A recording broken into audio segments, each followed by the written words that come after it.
지금 글로벌 시장은 트럼프만 믿고 가는 거야. 트럼프 리딩방이야. 이렇게 누가 댓글 달더라고요. 그래서 어떤 식으로 가는 중이기 때문에 이럴 때는 거기만 믿으면 돼가 제일 무섭잖아요. 주식시장의 버블은 당신의 증거금보다 더 오래 지속될 수 있다. 분명히 당신이 굉장히 옳은 판단을 했을지 모르지만 지금 매도를 걸어서 돈을 벌 수 있느냐는 다른 문제다라는 거죠. 그게 지금 시장이 이렇게 어렵고 무서운 이유가 되겠습니다. 70년대 이제 닉슨 쇼크 때 달러의 지위가 이제 내려갈 때 금이 10배 났거든요. 단기간에 10배였고요. 10년에 걸쳐서 32배 정도 올랐습니다. 그걸 우리는 알고 있죠, 역사 속에서. 그래서 지금처럼 미국이 스스로 기축통화의 자리를 버리고 경제에 대한 신뢰를 추락시키고 국민들을 빵과 서커스로 매수하는 나라가 됐단 말입니다. 그렇다면 글로벌 투자자 입장에서는 그러면 외환보유고를 굳이 달러로 갖고 있어야 되나에 대한 생각들을 하게 되는 거고, 그 과정에서 가장 유력한 대안은 금이 되겠죠.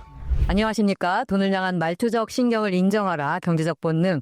미장이고 국정이고 시장이 아주 질주 중입니다. 이 와중에 세상의 기준 미국 금리가 내려갔으니까 시장은 더 환호하고 있는데요. 그런데 주가 이거 너무 높다 이런 우려도 나오고 물가도 심상치 않다고 하고 상황이 어떻게 되는지 좀 따져봐야 될 것 같습니다. 상황을 제대로 들춰보기 위해서 프리즘 투자자문 홍춘욱 대표 모셨습니다. 안녕하십니까? 네, 안녕하세요. 제가 시장이 너무 이상하다. 금리는 여기서 무슨 반응인가 이런 말씀을 드렸는데요. 좀 설명이 필요한 상황인 것 같습니다. 지금 미국 주식시장 너무 좋거든요.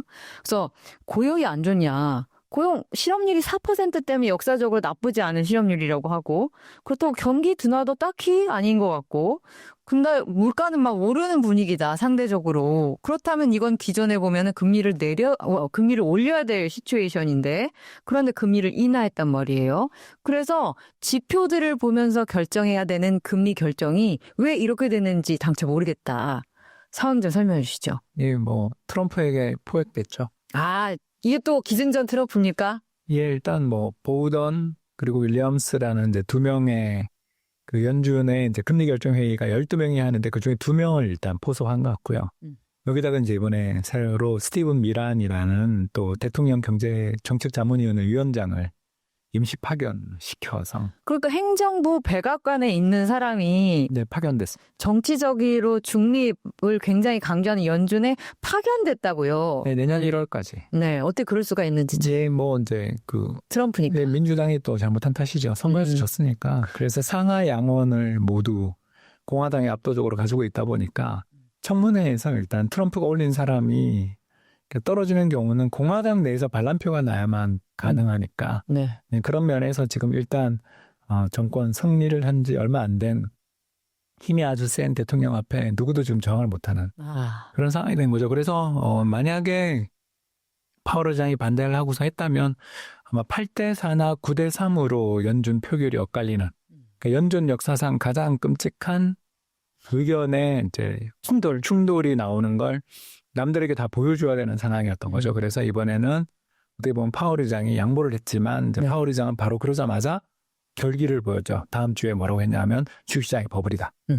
이런 식으로 나온 거 보면 결국 평화를 위해서, 조직의 안정을 위해서 금리는 인하했지만 나는 거기에 찬성하지 않아. 그리고 주가가 이렇게 비싼데 여기서 금리를 인하하는 건 역사의 죄를 짓는 짓이야. 그러니 나는 내 할 일을 하겠어. 멋진 분이라고 볼 수 있지만 이제 그분이 처해 있는 게 이제 끝이 비극으로 끝날 가능성이 높다는 게 참 이코노미스트 입장에서 파월 의장이 정말 훌륭한 분이지만 끝은 비극이라는 게 참 슬픕니다. 그 끝이 구체적으로 어떤 비극일지가 궁금한데 그건 조금 이따 여쭙도록 하고, 그러면 금리를 인하할 것이다라는 거는 사실 앞서서도 되게 많이 분석이 됐었거든요. 금리는 인하하는 게 맞았던 건 아니고요. 인하하면 안 되는 거죠. 왜냐하면 이번에 같이 발표됐던 미국 이제 연방준비제도 이사회의 이코노미스트, 저 같은 일을 하는 사람들이 있죠. 네. 모여가지고 이제 경제 분석 업무만 하는 사람들이 올해 경제 성장률 이렇게 전망치를 다 내놨는데, 예를 들어서 올해 물가는 3.1, 그리고 성장률은 한 1% 후반. 이러면 대략 한 정책금리는 5%가 돼야 되는 건데, 이번에 4.25로 인하한 거잖아요. 결국 보면 경제 전망만 보면 금리를 인하하면 안 되는 상황인데 최소 동결 정도였어야 되는 걸 했어야 되는데 이제 네.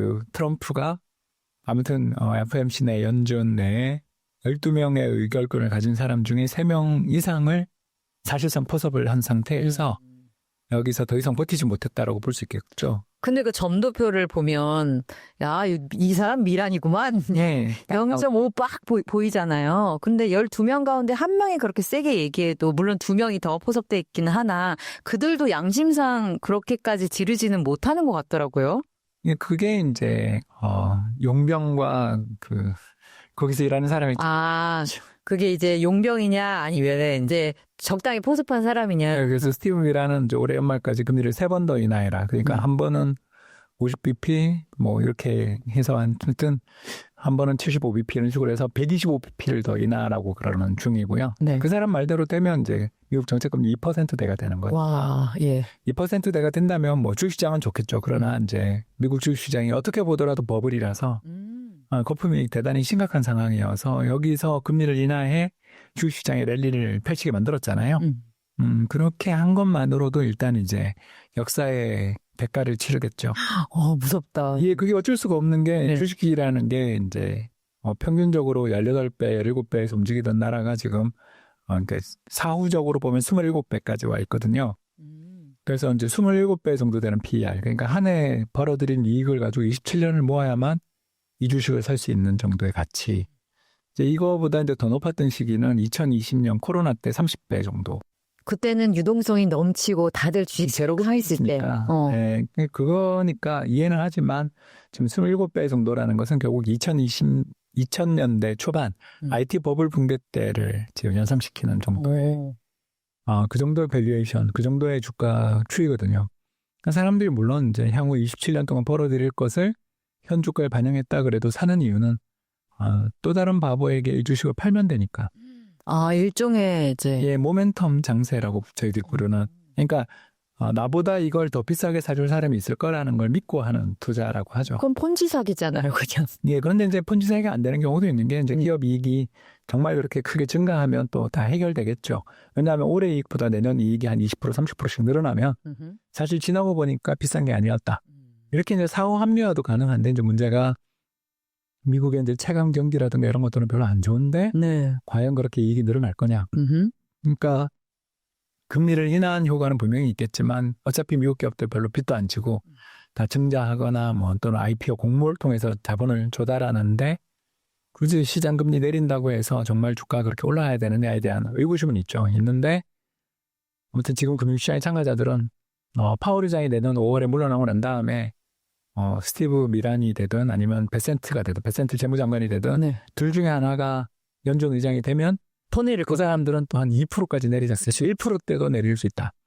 그러면 금리가 그렇게까지 떨어지면 누가 예금하겠냐. 그 돈들이 전부 주식이나 부동산으로 갈 거니까 그건 더 오를 수 있다라고 믿는 거죠. 근데 그게 그렇게 지속 가능성이 있게 들리진 않거든요. 이게 영원히 지속되는 버블 따위는 없죠. 그렇기 때문에 언젠가 이제 불안함이 오는데 문제는 금융시장의 참가자들이 보기에 파월 의장이 잔소리를 했지만 저 사람은 떠날 사람이고 또 트럼프의 임기는 3년이 남아있고 게다가 내년 11월 이제 내년 이맘때쯤 중간선거를 치르는데 그쵸. 중간선거 전까지 주가를 크게 올려서 자기 집권 후반에 레임덕을 막고 싶어하는 트럼프 대통령의 의견을 이렇게 감안하면 내년에 굉장히 금리가 지금보다 훨씬 더 많이 인하될 거라는 그런 기대를 하면 지금 사도 늦지 않았다.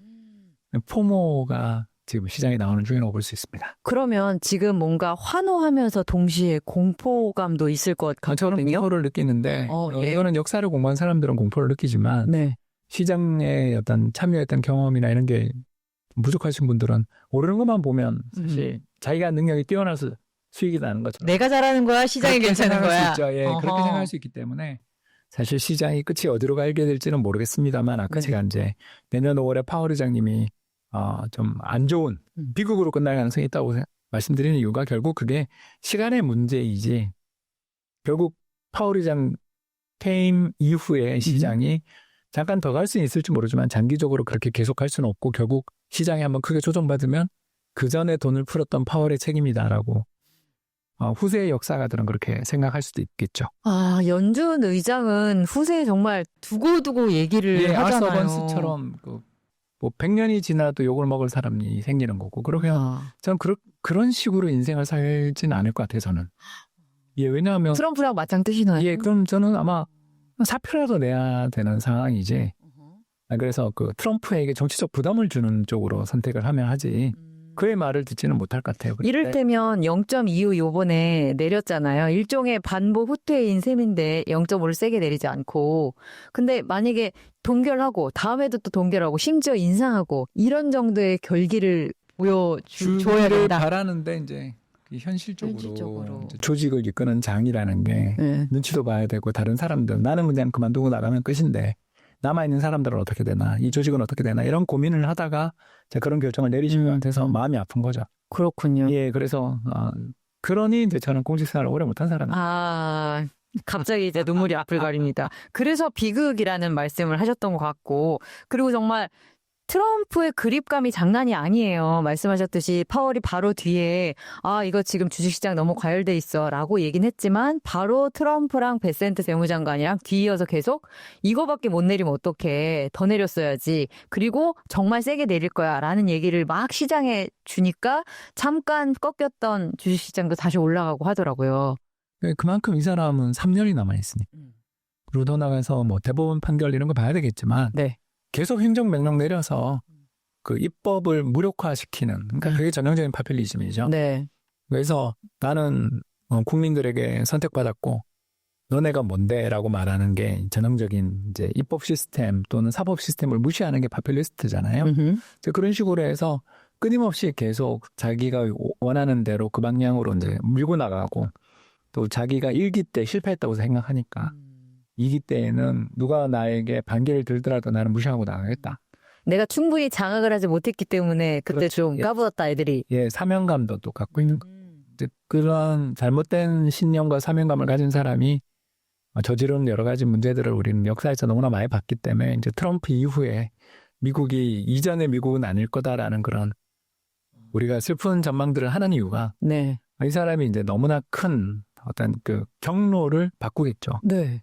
경로를 바꾸고 또 그래도 되는 그 트럼프 일가부치들이 다 코인으로 해먹는 거 보이잖아요. 그런 것처럼 비행기도 선물로 그렇죠. 받고요. 사익 추구가 공적인 업무와 이제 혼동이 이루어지게 되고 또 그래도 되는 것으로 만약 그리고 후임이 또 공화당이 이겨서 사면해버리면 끝이니까. 와. 그렇게 가겠죠. 지금 그걸 원하는 거죠. 아까 비극이란 단어 쓰셨고 슬픈 전망이라는 거 쓰셨고. 근데 그렇게 가는 것 같습니다. 왜냐하면 이제 미국의 기존에 있었던 수많은 미국 사람들이 그 과거에 있었던 여러 가지 어떤 이제 신자유주의라고 퉁치기는 좀 어려운 것 같고요. 그 말은 이제 비판이 가세돼 있으니까 그냥 시장 중심 경제 구조 또는 자유 경쟁 구조를 촉진시키는 그런 정책들에 대해서 굉장히 큰 성과를 거두고 1인당 국민소득 8만 불까지 오는 어마어마한 성장 국가로 미국을 만들었지만 대신 불평등이 심화됐고 그 불평등의 원인을 해소하기 위해서는 더 나은 분배 정책이나 경제 정책들이 필요한데 그냥 나만 믿으면 내가 모든 걸 해줄게라는 일종의 어떤 파퓰리스트를 선택한 거잖아요. 그렇습니다. 그러니까 역사의 전환이 거죠. 그리고 역사의 전환 속에서 더군다나 1기로 끝났으면 좋았을 걸 2기까지 오면서 이제 저게 정착화되고 고착화되는 과정에서 미국 민주당은 역사상 지금 가장 인기 없는 정당으로 전락해 있는 상황이다 보니 지금 대안 아젠다도 내지 못하고 되게 그렇습니다. 능력이 없어 보입니다. 그러니까 대안이 없는. 그러니까 미국에서 지금 공화당이 얼마 전 일본의 자민당 역할 같은 일본의 자민당이 잘해서 계속 선거에 이기는 게 아니라 상대가 링에 올라오지 않아서 장기 집권하는 거잖아요. 그런 일이 지금 미국에서 벌어지는 것 같아서 슬픕니다. 슬픔과 비극으로 점철된 오늘 우리의 대화. 그런데 트럼프가 아까 포퓰리스트로서 어떤 불평등에 찌든 사람들의 니즈를 포착하여 지금 대통령이 된 거잖아요. 그리고 그 자들은 이제 제조업이 사라진 자리에서 일자리를 잃고 빅테크 어떤 달리는 산업에는 끼지 못한 많은 사람들의 불만을 이렇게 소구한 건데 그 사람들에게 영향력을 끼치기 위해서 트럼프가 내놓은 계획은 모든 제조업 기지를 미국에 갖다 놓겠다. 그리고 이것을 수출하여 너희들은 거기서 일자리를 얻고 수출해서 우리는 수출 국가가 돼서 또 부를 일구겠다. 재정 적자를 수출 적자를 이런 거 보지 않겠다. 이런 계획이었잖아요. 근데 그 계획대로 되긴 할까요? 아니요. 제조업 고용이 줄고 있습니다. 현재 그렇게 제조업 붐을 외치고 있지만 실제로는 데이터를 보면 제조업이 줄고 있다. 더 나아가서 제조업 공장 건설 통계도 줄고 있습니다. 그게 그럼 무슨 상황이죠? 네, 그러니까 이제 트럼프가 내세우는 게 딴 나라한테 관세 거둔 걸 갖고 국민들한테 돈 나눠주겠다고 나오는. 그러니까 전형적인 이제 빵과 서커스로 가는 거죠. 그러니까 서커스는 이제 자기가 다른 나라를 혼내주는 걸로 서커스를 하고. 저 최근에 있었던 아이스의 저희 구금 사태 같은 거겠군요. 예, 그걸로 해서 기분이 좋게 만들어주고 그리고 또 다른 나라에서 받은 관세를 국민들한테 뭐 재난지원금 형태가 됐든 뭐가 됐든 계속 돈을 주는. 뭐 황제예요? 예, 그러니까 빵과 서커스의 현대판을 가는 거죠. 그리고 제조업의 경쟁력은 미국 제조업의 경쟁력은 더 몰락하겠죠. 왜 몰락하냐 하면 1인당 국민소득 8만 불인 나라 근로자들이 열심히 일을 할까요? 우리도 지금 1인당 국민소득 4만 불도 조금 안 되는 나라인데 힘든 일자리들은 물론 이제 우리는 저출산 때문이긴 합니다만 그래도 전부 다 외국인들이 지금 찾고 있는 인구의 3% 이상을 외국인들이 지금 차지하는 나라가 됐는데 미국은 그게 훨씬 더 오래됐잖아요. 네. 그런 상황에서 이제 미국의 불만 가진 백인들은 저 멕시칸들이 우리 일자리를 아시안들이 다 가져갔어라고 말하지만 정작 그 일자리가 생기면 거기 가서 열심히 일할 생각은 없거든요. 왜냐하면 그 일자리에서 벗어난 지 오래되면 숙련도가 떨어지죠. 사라지고 더 나가서 근태가 나빠지잖아요. 그러니까 게으르던 사람이 갑자기 열심히 마음을 고쳐먹고 일을 열심히 한다는 건 인생을 바꿀 만한 어떤 충격이 없고서는 건 불가능한 이야기잖아요. 그래서 우리가 맨날 학생들을 또는 회사에서 직장에서 사람을 뽑을 때 이 사람이 전번 직장에서 근태가 됐나? 평판은 어떤가? 그리고 너무너무 직장을 많이 옮긴 건 아닌가? 또는 성적은 어떤가? 이런 것들을 보는 이유가 그 근면 성실함이라는 게 습관이기 때문에 하루아침에 생기지 않는다는 걸 알고 있는 거죠. 따라서 미국이 제조업으로 부흥해서 뭘 한다라는 건 전형적인 파퓰리즘의 선동에 불과한 거고 현실적으로는 전혀 불가능한 이야기죠. 네. 그러나 예, 그걸 좋아하잖아요, 국민들은. 그렇죠. 그 스토리텔링을 하는 거죠. 근데 그 스토리텔링이 내년 선거까지 이어질 수 있을까요? 노력을 발휘한데요. 더 갑니까? 아니 왜냐하면 실제로 공장 건설 통계가 낮아지고 있고 그렇다면 실업률도 올라가고 있지만 네. 돈은 풀잖아요. 이번에 OBBA법, 우리 오빠법 해서 9월부터 10월부터 돈을 풀잖아요. 그런가요? 예, 그럼 또 좋아하겠죠. 저희가 참 인간이라 서럽네요. 거기에 약해서. 그리고 또 만약에 잘 된다고 한들 빅테크 위주로 될 거 아니에요. 그리고 빅테크 기업은 다 아시다시피 제조업과는 다르게 굉장히 고용의 필요가 낮잖아요. 이제 한 명의 천재가 이제 10만 명, 만 명을 먹여 살리는 이건희 회장님께서 이야기하신 그런 산업이잖아요. 네. 그런 산업에서 가장 중요한 건 인재인데 이제 H-1B 비자라고 저원직 비자에 대해서 뭐 10만 불 내라 그러면서 사람을 쫓아내는 중이잖아요. 그렇기 때문에 미국의 빅테크 경쟁력도 장기적으로 볼 때는 이제 후퇴할 가능성이 높죠. 저는 그래서 그래도 트럼프가 나름의 그 정책의 정합성은 갖고 있다고 생각했거든요. 여하튼 그게서 포퓰리즘이든 무엇이든. 근데 그 비자 이슈와 관련해서는 이거는 아닌데 싶더라고요. 이제 미국의 그 정보통신 관련돼 있는 특화의 44%가 이민자가 출연하거든요. 그러니까 그만큼 미국 사람들은 또 수학도 못해요.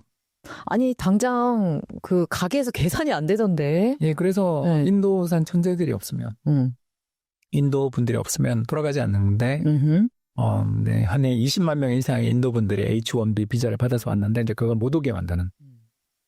그래서 또 매년 뭐 갱신도 하겠다 말을 바꾸긴 했습니다만 충분히 그 사람 마음에 있는 대안은 같고요. 이제 그런 식으로 해서 돈을 계속 받아서 자기 지지자에게 뿌리는. 그러니까 빵과 서커스의 그 개념에서 그의 행동을 보면 굉장히 합리적이죠. 다만 이제 그게 장기적으로 미국 경제의 경쟁력 미래를 나락으로 빠뜨릴 짓이라는 게 문제죠. 근데 그때는 자기는 이미 죽었을 테니까. 그런데 이제 상황으로서 노벨 평화상 받고 그의 이제 미래 계획에 따르면 노벨 평화상 획득하고 그 다음에 공화당 정권을 넘겨서 장기 집권시키는. 나는 계속 거기서 상황으로 남는 그런 그림을 그리고 있는 것 같단 말이죠. 네, 그렇게 될 것 같은데요. 그런데 대표님 지금 약간 이게 부정적인 경제 상황이 부정적으로 장기적으로 흘러갈 수 없다라고 봤을 때 사람들이 이제 피부로 느끼고 이게 아니었나 봐. 우리가 너무 빵과 서커스에 좀 현혹됐었나 봐. 느끼는 체감하는 시점은 그럼 너무 늦게 오나요? 이제 쇼크가 와야 되는데 이제 그 쇼크라는 게 우리는 모르잖아요.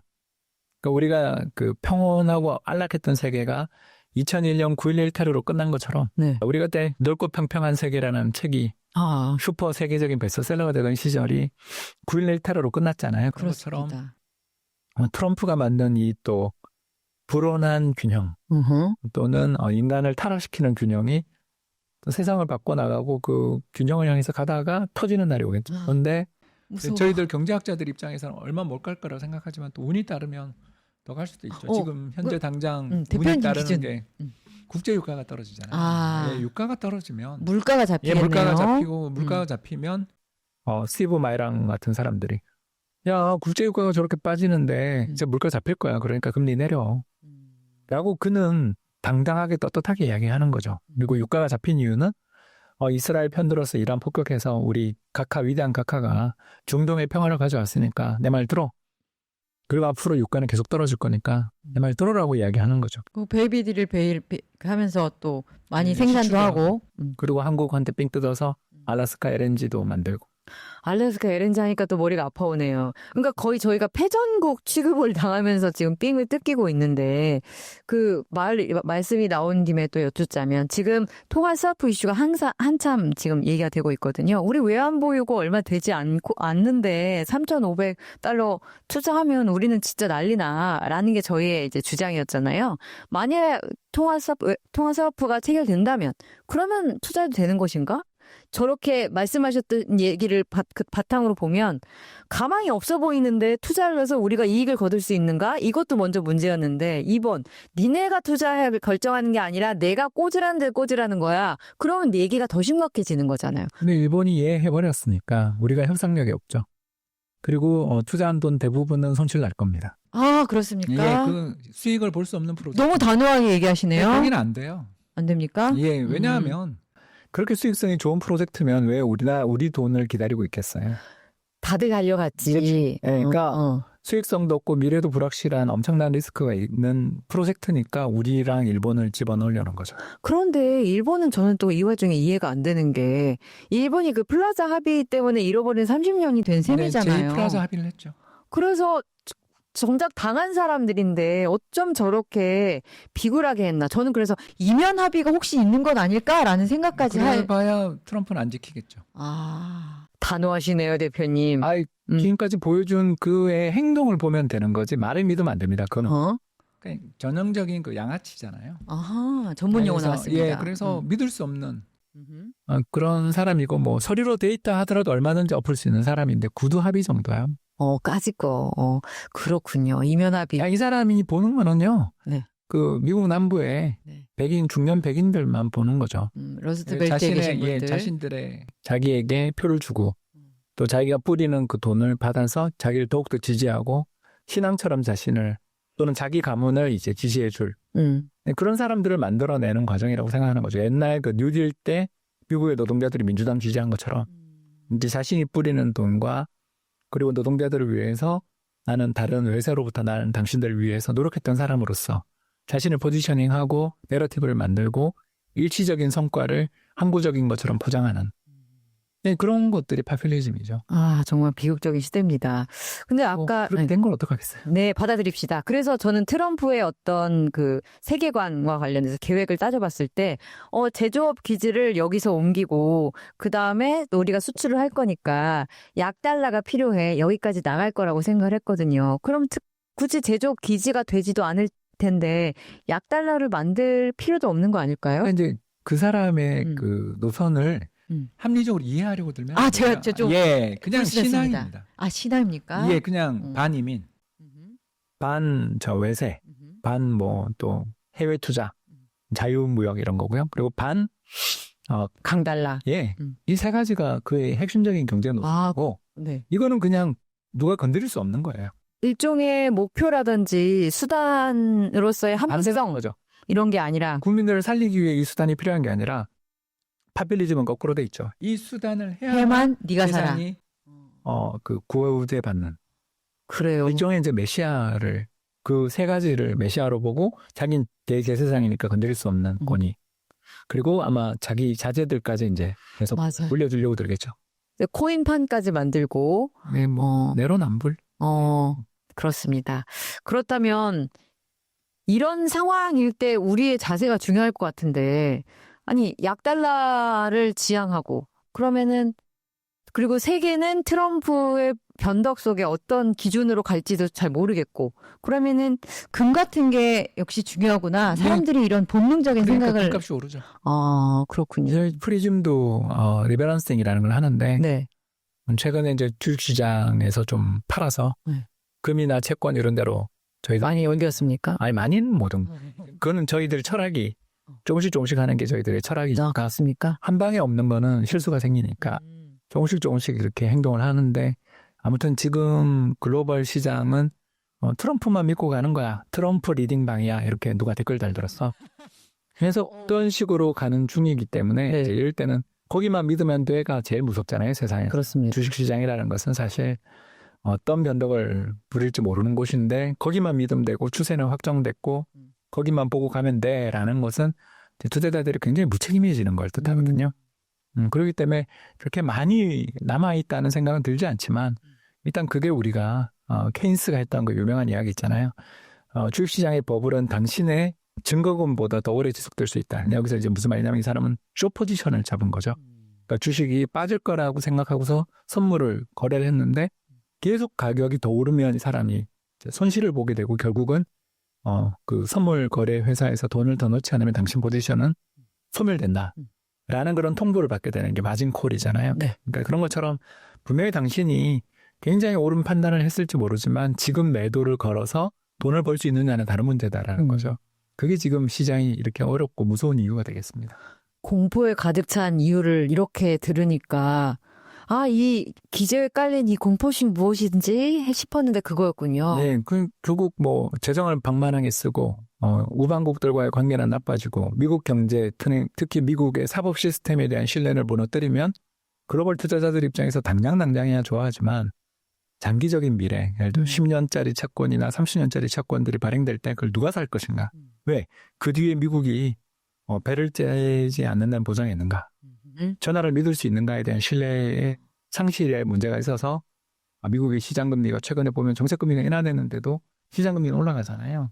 좀 충격적으로 저는 받아들였던 게 연준의 여러 책무가 있잖아요. 물가 안정이라든지 그런 게 있는데 베센트가 얘기했나? 아무튼 그 트럼프와 아이들 중에 한 말인데 연준이 장기 국채 금리도 신경 써야 된다라는 식으로 얘기해서 연준이 그런 것까지 신경 써야 되나? 그걸 이제 일드 커브 컨트롤이라고 해서 1950년대 했던 일이에요. 이제 그 정책 금리도 낮게 유지하면서 장기 채권 금리도 2.5%로 통제했죠. 전쟁이 냉전이었으니까 가능했는데 이제 그게 해제됐는데 그걸 지금 다시 하자는 거죠. 그러면 이제 누가 미국 국채를 왜 삽니까? 2.5%짜리 채권을. 그러니까 그거는 곧 미국이 정말 빚이 많구나라는 방증. 그런 것도 있지만 이제 낙찰되는 금리 그날만 통제를 하고 다음날 경과물들은 금리가 급등하는 시장 자체가 붕괴됐죠. 그렇네요. 믿을 수 없는 시장이 되겠네요. 대미국이었는데. 아니 그건 옛날 이야기죠. 그렇군요. 우리가 알았던 미국은 잊어라. 이게 지금 오늘 이야기의 결론이 되겠습니다. 네, 공포심은 사실 잊으면 되는 걸로. 그런데요, 마지막으로 그거 하나 여쭙고 싶습니다. 그렇다면 지금 시장이 환호하고 공포 속에서도 환호하고 있는 것도 사실이잖아요. 마치 약 먹은 것처럼. 또 다른 바보가 내 주식을 사줄 거라고 믿은가? 이곳에 혹시 기한, 이거 너무. 그건 알 수 없습니다. 알 수 없습니까? 존경하는 경제학자들한테 누구한테나 물어봐도 방향은 알 수 있어도 타이밍은 알 수 없습니다. 이 약간 패닉의 공포심이 기저에 깔린 어떤 시장의 환호는 어느 순간 가면 급속하게. 붕괴되겠지만 그게 언제인지를 예측할 수 있으면 제가 이제 시장을 지배하겠죠. 그러나 그건 알 수 없습니다. 그런데 여기서 아까 쭉 말씀해 주셨던 것 가운데 포퓰리스트로서 자기가 가진 자원을 되게 비합리적이고 과거에 없던 방식으로 뿌리는 트럼프의 행적을 비추어 봤을 때 내년 선거까지는 그래도 어떻게든 얘를 유지하려고 들겠죠. 그는 의도를 내년까지만 유지하면 된다. 그 뒤는 난 몰라. 로 사는 거죠. 거기에 걸 것인가? 예, 저는 못 걸겠다. 자네 거기에 걸 것인가? 저는 이렇게 되는 저는 못할 거죠. 그럼 그대로 어떻게 믿어요? 그렇군요. 그리고선 파월 탓하고 그게 쉬우니까요. 러시아 탓하고 그러니까 이렇게 되면 되겠군요. 누구 때문에 자기가 반이민, 반자유무역, 달러 약세를 했는데도 경제가 안 되면 누구 때문이라고 이제 핑계를 대겠죠. 유엔에서 했듯이 다 유엔 탓이야 이런 것처럼. 그렇게 하겠죠. 무섭네요. 알겠습니다. 근데 그게 정체니까요. 네. 대표님 말씀 드리니까 정말 굉장히 시장은 좋은데 다들 공포에 질려있고 이게 무슨 상황인지도 모르면서 당장은 돈을 버니까 즐거워하는. 그렇죠. 행복하죠. 아, 이게 여기서 미목에서 깨어나야 된다. 그게 빵과 정신을. 서커스. 아, 빵과 서커스 속에서 꿈은 적당히 꾸어라. 이렇게 정리를 하면 되겠군요. 알겠습니다. 마지막으로 금값 딱 한 개만 더 여쭤볼게요. 금값은 그러면 아까 또 말씀하신 것 가운데 우리가 알고 있던 세계는 끝났잖아요. 그리고 이미 많이 방향을 돌렸기 때문에 정상으로 돌아오는 데는 또 한동안의 시간이 걸릴 거란 말입니다. 그렇다면 금값도 상당히 오랜 시간 지속이 될까요? 이 70년대처럼 계속 오를 수도 있다라는. 아. 70년대 이제 닉슨 쇼크 때 달러의 지위가 이제 내려갈 때 금이 10배 났거든요. 저희가 32배 정도 올랐습니다. 32배. 그러니까 단기간에 10배였고요. 10년에 걸쳐서 32배 정도 올랐습니다. 그걸 우리는 알고 있죠, 역사 속에서. 그래서 지금처럼 미국이 스스로 기축통화의 자리를 버리고 경제에 대한 신뢰를 추락시키고 국민들을 빵과 서커스로 매수하는 나라가 됐단 말입니다. 그렇다면 글로벌 투자자 입장에서는 그러면 외환보유고를 굳이 달러로 갖고 있어야 되나에 대한 생각들을 하게 되는 거고 그 과정에서 가장 유력한 대안은 금이 되겠죠. 비트코인은요, 그러면? 그럼 충분히 가능한데 문제가 연준의 금리 인하와 그리고 파월의 경고 과정에서 금값은 그 와중에 계속 오르는데 코인 가격이 지난주 붕괴됐었잖아요. 그래서 이런 데서 볼 수 있는 것처럼 역사의 테스트를 계속 거치는데 그 역사의 테스트에서 계속 지금 실격이 나오고 있죠. 2022년 우크라이나 전쟁 때 대폭락, 그리고 이번 미국이 저렇게 알아서 스스로 자기 깡통을 차고 있는데도 못 오르잖아요, 최근에. 근데 이런 것들은 전형적으로 그 자산이 위험 자산이다. 아, 여전히 아직은. 수익성은 좋을지 모르지만 미래를 많이 갖고 있고 누군가가 저걸 많이 사줄 거라는 것 기대로 오를 수는 있지만 아직은. 안전자산이고 기축통화고 또는 미국 달러의 대안이라고 이야기하는 것은 어불성설이다. 이렇게 볼 수 있죠. 금의 지위를 동일하게 가지기는 아직 멀었다. 아니 테스트에 또 실패했다. 아, 테스트 그러니까 다음 실패했다. 테스트가 또 있겠죠. 한 100년 지나면 그때 봅시다. 아니 그거는 이제 모르죠. 오케이. 알겠습니다. 여기까지 할게요. 감사합니다.